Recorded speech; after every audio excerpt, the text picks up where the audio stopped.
साथ मैं सोनी चौहान। खबरों का रुख करें उससे पहले एक नजर सुर्खियों पर। सीएम योगी आदित्यनाथ के स्कूली बच्चों को सौगात, स्कूल बैग और ड्रेस के लिए धनराशि बांटी, डीबीटी किए 300 करोड़ रुपए। चुनाव को लेकर मायावती का बड़ा ऐलान, 2024 में बीएसपी किसी दल में नहीं करेगी गठबंधन, एमपी, राजस्थान, छत्तीसगढ़ में अकेली लड़ेगी चुनाव। कांग्रेस के बाद अखिलेश यादव ने भी दिखाया बड़ा दिल, यूपी में कांग्रेस को कुछ सीटें देने की पेशकश। कल बेंगलुरु में बैठक में उठा ये मुद्दा। सीमा हैदर को लेकर सपा सांसद एसटी हसन ने उठाए सवाल, कहा खुफिया एजेंसियां क्या कर रही थी, देश की सुरक्षा को लेकर सवाल।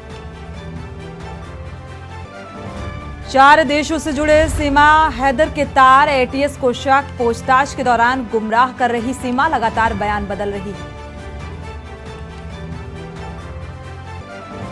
मेरठ हादसे में मृतक कांवड़ियों के परिजनों ने दर्ज कराई रिपोर्ट, अज्ञात बिजली कर्मी के खिलाफ केस दर्ज, बिजली विभाग को मिली क्लीन चिट।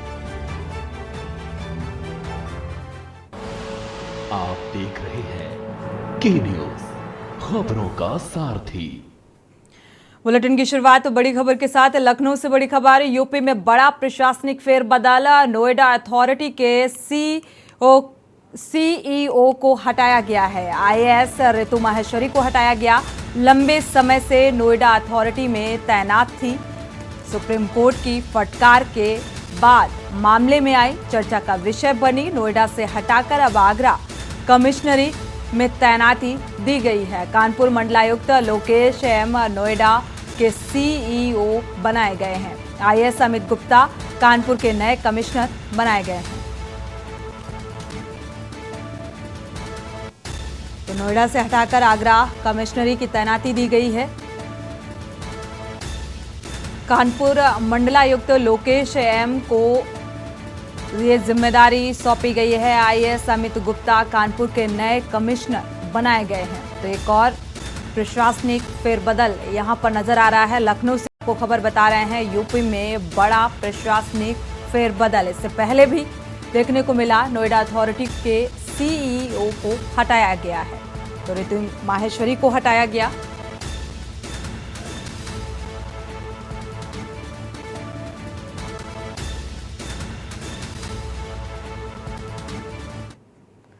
बढ़ते आगे, लखनऊ से खबर बता दें, बंथरा थाना क्षेत्र में हुआ बड़ा हादसा। तालाब में नहाने गए 3 बच्चे एक साथ लापता। लापता बच्चों में 2 लड़के और 1 लड़की शामिल है। तो नरेरा गांव से मामा के घर आए हुए थे ये तीनों बच्चे। बच्चों की डूबने की सूचना पर एनडीआरएफ मौके पर पहुंची। मौके पर जारी है रेस्क्यू। बड़ी संख्या में घटनास्थल पर ग्रामीण भी मौजूद हैं। बच्चों को ढूंढने के लिए रेस्क्यू किया जा रहा है। तो एनडीआरएफ की टीम भी मौके पर पहुंची है। घटनास्थल पर मौजूदगी ग्रामीण भी मौजूद हैं। मौके पर रेस्क्यू जारी है। लगातार बचाने का प्रयास किया जा रहा है, ढूंढने का प्रयास किया जा रहा है।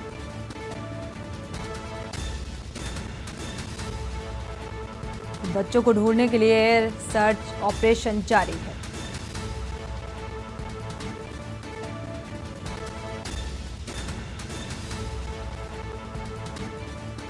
तालाब में नहाने गए थे ये तीनों बच्चे, मामा के घर आए हुए थे।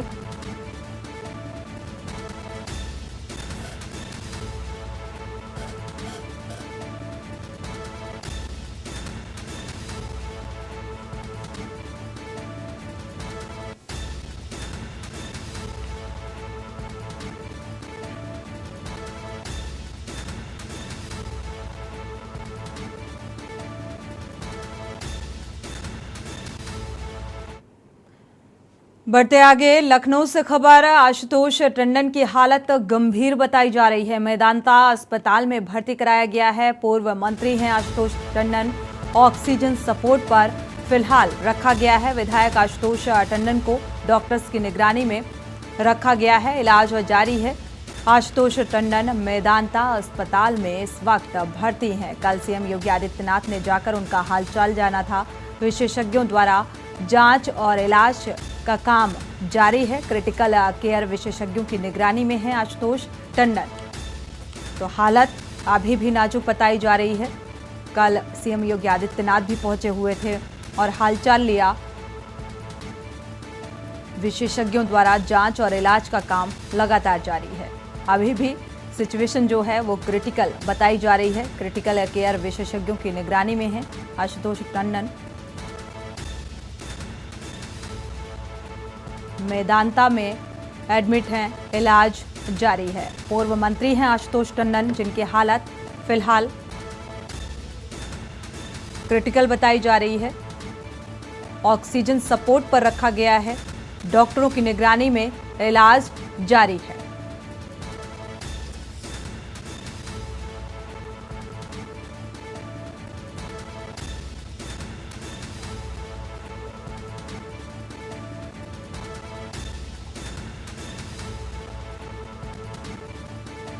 सतीश संगम जुड़े हुए हैं इसी खबर पर ज्यादा जानकारी के लिए। सतीश, क्या अपडेट है इस संबंध में? बिल्कुल, देखिए कि जो पूर्व मंत्री रहे हैं आशुतोष टंडन, उनकी पिछले एक सप्ताह से हालत खराब है और उनको कल मेदांता अस्पताल में, पिछले 2 दिनों पहले मेदांता अस्पताल में भर्ती किया। लेकिन डॉक्टरों ने एक रिपोर्ट दी है जो सार्वजनिक रूप से अगर देखा जाए तो उसमें बताया गया है कि इनके ऑक्सीजन एक्सपोर्ट पे लगाए गए हैं और इनके अंदर सर्जरी जो कार्डियोलॉजी विभाग है उसमें इनको दिक्कत हो रही है, जिसको लेकर जो टीम है वो लगातार इनकी निगरानी पर रखी है। और कल मुख्यमंत्री योगी आदित्यनाथ ने खुद इनसे मुलाकात करने के लिए गए, लेकिन हालात अभी भी स्थिर बनी हुई है और क्रिटिकल केस के जरिए इनका इलाज हो रहा है आईसीयू के तौर पर भी।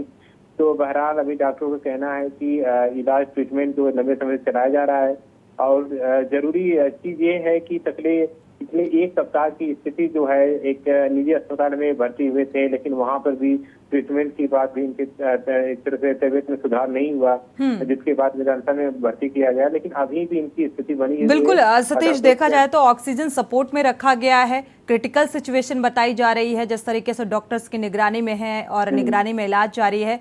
क्या पहले से अब में कुछ थोड़ा सा इम्प्रूवमेंट देखने को मिल रहा है? क्या जानकारी? हालांकि डॉक्टरों का यही कहना है कि अभी आहिस्ता आहिस्ता अगर बात किया तो हालत में धीमी गति से सुधार हुआ है, लेकिन एक लंबा ट्रीटमेंट होगा, क्योंकि इससे पहले भी उनको एक तरह से बॉडी में पेन हुई थी और एक तरह से जो शरीर है किडनी में उनको इंफेक्शन हुआ था। उस वक्त भी एक निजी अस्पताल में भर्ती गई, लेकिन कोई सुधार नहीं हुआ। डॉक्टरों की माने या जो सर्जनों की माने तो पिछले 1 साल के अंतराल में तकरीबन तीसरी बार इनकी तबीयत खराब हुई है। लेकिन लगातार मुख्यमंत्री ने भी निर्देश दिया है कि उनकी निगरानी किया जाए, जो ट्रीटमेंट है, जो उपचार को लेकर वो किया जाए। हालांकि जो टीम बनाई गई है डॉक्टरों की, वो अभी भी उसको ट्रीटमेंट को लेकर अपना काम कर रही है। जी शुक्रिया सतीश इस तमाम जानकारी को साझा करने के लिए। तीसरी बार ये बीमारी की चपेट में आए हैं और अभी भी जो सपोर्ट सिस्टम में रखा गया है ऑक्सीजन सपोर्ट में, तो जाहिर सी बात है अभी भी आराम मिलता हुआ नजर नहीं आ रहा है। डॉक्टर्स की निगरानी में है। और इसी बीच लखनऊ से आपको खबर बता दें, बंथरा थाना क्षेत्र में एक बड़ा हादसा सामने आया। 3 मासूम तालाब में नहाने के लिए गए हुए थे और एक साथ लापता हो गए हैं। रेस्क्यू लगातार जारी है। मामा के यहाँ आए हुए थे और ये लापता बच्चों में 2 लड़के और 1 लड़की शामिल है। नरेरा गांव से मामा के घर ये तीनों बच्चे आए हुए थे और तालाब नहाने के लिए गए हुए थे। एनडीआरएफ की टीम भी इस घटना के बाद घटनास्थल पर पहुंची हुई है। रेस्क्यू जारी है। ढूंढने का प्रयास भी लगातार किया जा रहा है। पवन तिवारी इसी खबर पर जुड़े हुए हैं ज्यादा जानकारी के लिए। पवन, इस संबंध में क्या जानकारी है, क्या अपडेट है? जी, आपको बता दें, बंथरा थाना क्षेत्र में नगवा नाला है, वहां पर ये तीनों बच्चे जो अपने मामा के घर आए थे, जिसमें 2 लड़कियां 1 लड़की है, जो कि तालाब में नहाने गए होंगे जैसे मतलब कयास लगाया जा रहा है। और उसी दौरान अचानक तीनों बच्चे वहां पर डूब गए हैं, जिसके बाद इसकी सूचना जैसे ही गांव वालों को मिली, गांव में हड़कंप मच गया। और पवन, कितना वक्त बीत चुका है अगर देखा जाए? एनडीआरएफ की टीम भी मौके पर मौजूद है और ये तालाब है, तालाब इतना क्या गहरा है कि आसानी से सर्च ना किया जा सके? और यहाँ पर क्या कुछ ग्रामीण मौजूद थे जिस वक्त ये हादसा हुआ? किसी ने देखा कि ये नहाते वक्त डूब गए? जी, अभी ऐसी कोई जानकारी नहीं आ रही है, क्योंकि कोई भी इस बारे में बताने केवल कयास लगाया जा रहा है। तीनों बच्चे वहां पर गए थे और डूब गए। और एक घटना करीब 11 बजे की है और लगभग 7 घंटे से ऊपर का समय बीत गया है।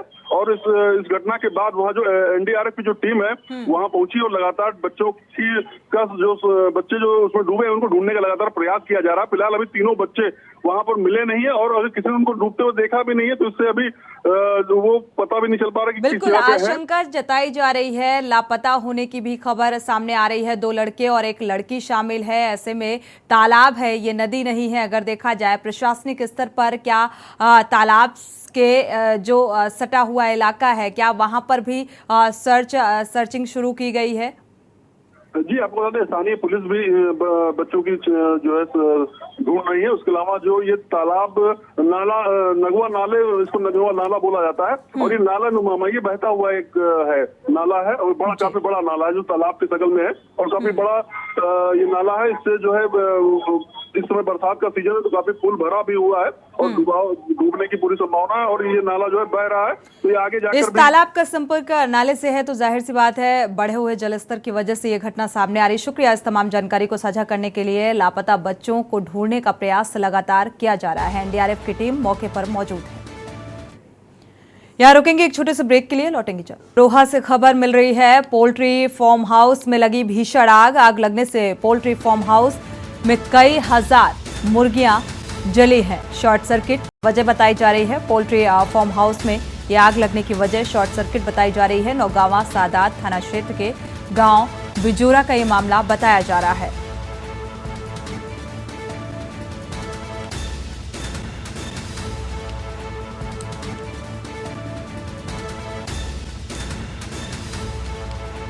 तो आग लगने की वजह शॉर्ट सर्किट निकलकर सामने आई है। कई हजार मुर्गियां इस हादसे में जली हैं, जलकर राख हो गई। शॉर्ट सर्किट से पोल्ट्री फार्म हाउस में आग लगी है। गांव बिजोरा का ये मामला बताया जा रहा है। नौगावा सादात थाना क्षेत्र का ये मामला। अमरोहा से खबर,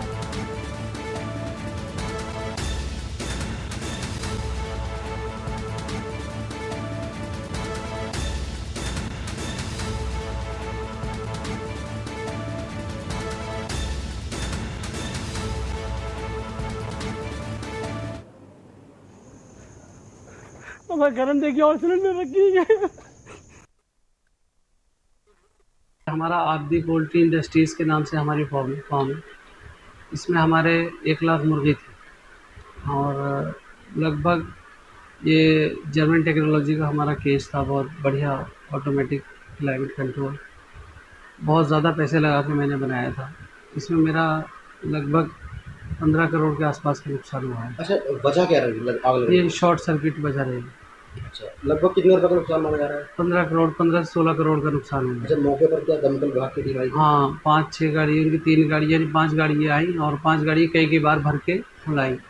और मेरे कॉल करने के मैंने 112 नंबर पे कॉल की। 4:04 पे तो कनेक्ट नहीं हुई, लेकिन 4:14 पे कनेक्ट हुई। 5 से 6 मिनट में 112 की गाड़ी आ गई और उसी के लगभग 10-15 मिनट बाद दमकल विभाग की 1 गाड़ी आ गई। फिर 2, फिर 3, फिर 5। फिलहाल जो शीरब चौधरी इसी खबर पर जुड़े हुए हैं ज्यादा जानकारी के साथ। शीरब, अगर देखा जाए तो 15 से 16 करोड़ का नुकसान बताया जा रहा है। शॉर्ट सर्किट वजह निकलकर सामने आ रही है, एक बड़ा नुकसान। क्या जानकारी है इस संबंध में? नौगावा सादात थाना क्षेत्र के अंतर्गत आने वाले बिजोरा का पूरा मामला है, जहां के मंजूर अब्बास हैं। वो बिजोरा में ही अपना एक मुर्गी फार्म का एक बड़ा उन्होंने फार्म बनाया हुआ है। उसमें परसों रात जो मंगलवार की रात को अज्ञात कारणों से आग लग गई है। आग इतनी भीषण थी उसमें पोल्ट्री फार्म में कि वहां से जो बराबर वाले लोग थे, जो आसपास के लोग थे, उनमें दहशत का माहौल था। और उस आग से जो उसके मालिक हैं उन्होंने जानकारी देते हुए ये बताया है कि उनका करोड़ों रुपए का नुकसान हुआ है और पूरी तरह से जो पोल्ट्री फार्म है वो ध्वस्त हो चुका है। जी शीरब, शॉर्ट सर्किट वजह निकलकर सामने आई है। जो इस फैक्ट्री के मालिक हैं उनका साफ तौर पर कहना है 15 करोड़ की लागत से उन्होंने शुरुआत की थी इस बिजनेस की और 15 से 16 करोड़ का नुकसान हुआ है। क्या मौके पर जिस तरीके से 112 पर कॉल करके उन्होंने इन्फॉर्म किया कि शॉर्ट सर्किट आग लगी है, शॉर्ट सर्किट की वजह से दमकल की गाड़ी एक मौके पर पहुंची, उन्होंने इस बात का भी जिक्र किया है। क्या लेट लतीफी हुई जिसकी वजह से ये हादसा बढ़ गया? जी बिल्कुल बताओ, आग इतनी तेज थी, आपको बता दें कि अगर वहां पे दमकल की गाड़ी समय से भी पहुंच जाती, हालांकि 10 मिनट तक दमकल की गाड़ी जो है लेट रही, लेकिन अगर समय से भी पहुंच जाती तो नुकसान की थोड़ा से भरपाई की जा सकती थी, लेकिन पूरी तरह से नुकसान को नहीं बचाया जा सकता था क्योंकि शॉर्ट सर्किट वजह रही थी। शुक्रिया शीरब इस तमाम जानकारी को साझा करने के लिए। एक बड़ा नुकसान शॉर्ट सर्किट के चलते, हजारों मुर्गियां जल गई इस हादसे में और एक बड़ा नुकसान इसे कहा जा रहा है। अगर समय रहते दमकल की गाड़ियां मौके पर पहुंचती, एक से ज्यादा तो हो सकता था, कुछ हद तक यह हादसा बड़ा नहीं होता। यहां रुकेंगे एक छोटे से ब्रेक के लिए, लौटेंगे जल्द। आप देख रहे हैं के न्यूज, खबरों का सारथी। देखें कौन नया खिलाड़ी आया है, समझा देते हैं, प्यार से समझाएंगे। ये तो अपनी जुबान है। जुबान एक हो तो दिल भी एक होने चाहिए। विमल बोलो जुबान केसरी। गोल्डी हिंग का तड़का लगे तो सभी दबा के खाते हैं। गोल्डी हिंग कण कण में जान। देखें कौन नया खिलाड़ी आया है, समझा देते हैं, प्यार से समझाएंगे। ये तो अपनी जुबान है। जुबान एक हो तो दिल भी एक होने चाहिए। विमल बोलो जुबान केसरी। आप देख रहे हैं के न्यूज, खबरों का सारथी। ब्रेक से वापस आ रहे हैं। ललितपुर से खबर मिल रही है, सर्राफ से रंगदारी मांगने वाले गिरफ्तार किए गए हैं। पुलिस ने 2 बदमाशों को गिरफ्तार किया है। दुकान पर पत्र चस्पा करके 15 लाख रुपए मांगे गए थे। खुद को लॉरेंस बिश्नोई गैंग का सदस्य बताया। सर्राफा से रंगदारी मांगने वाले गिरफ्तार हुए हैं। फिलहाल यूट्यूब पर वीडियो देख ये रंगदारी मांगी गई थी। बाइक, लैपटॉप, मोबाइल, 2 तमंचे भी इनके पास से बरामद किए गए। मंडावरा थाना क्षेत्र का ये मामला बताया जा रहा है। तो रंगदारी मांगने वाले जो शख्स थे उन्हें फिलहाल गिरफ्तार कर लिया गया है।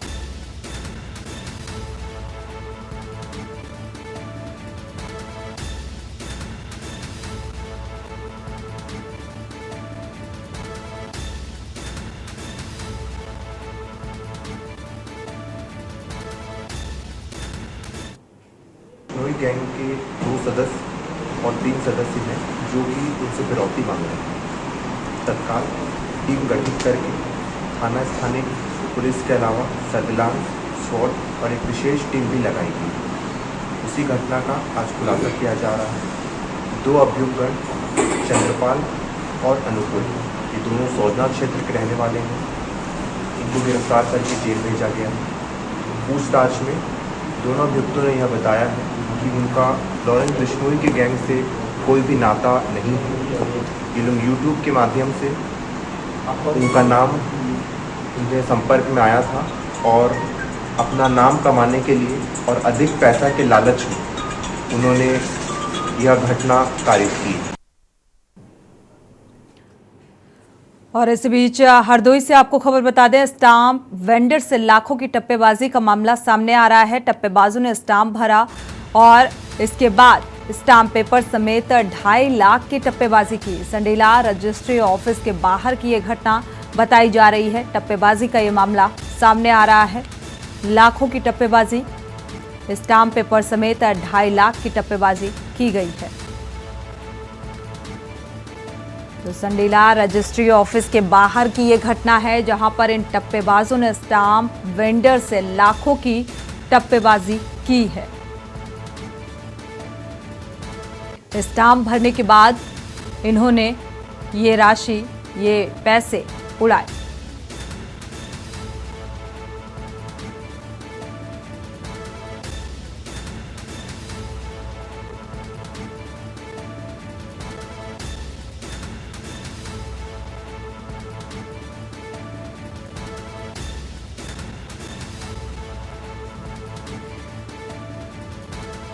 तो ये टप्पेबाजों ने 2.5 लाख की टप्पेबाजी की, स्टाम्प पेपर समेत स्टाम्प भरा और इसके बाद टप्पेबाजी की। फिलहाल वक्त है एक छोटे से ब्रेक का, लौटेंगे जल्द। आप देख रहे हैं अमरोहा से खबर मिल रही है। परचून की दुकान में ताला तोड़कर चोरी की घटना को अंजाम दिया। चोरों ने 20,000 रुपए का माल ले गए चोर। सीसीटीवी में ये पूरी घटना कैद हुई। हसनपुर नगर की पुरानी घास मंडी का ये मामला बताया जा रहा है। एक बार फिर से चोरी की घटना सामने आ रही है। सीसीटीवी में ये पूरी वारदात कैद हुई। हसनपुर नगर की पुरानी घास मंडी का मामला, जहां पर परचून की दुकान का ताला तोड़कर चोरों ने चोरी की घटना को अंजाम दिया। करीब 20,000 रुपए की चोरी की है और ये पूरी घटना वहां लगे सीसीटीवी में कैद हो गई। हसनपुर नगर की पुरानी घास मंडी का ये मामला बताया जा रहा है, जहां पर परचून की दुकान थी और दुकान का ताला तोड़कर बखूबी निडर इन चोरों ने 20,000 रुपए पर हाथ साफ कर दिया और रफू चक्कर हो गए और ये पूरी घटना वहां लगे सीसीटीवी में कैद हो गई। तो इन तस्वीरों में साफ तौर पर नजर आ रहा है किस तरीके से चोरों ने इस पूरी चोरी की वारदात को अंजाम दिया और सफाई के साथ चोरी करते हुए फरार हो जाते हैं। अब इस घटना का ये सीसीटीवी फुटेज सामने आ रहा है, जहां पर 20,000 रुपए पर हाथ साफ कर दिया।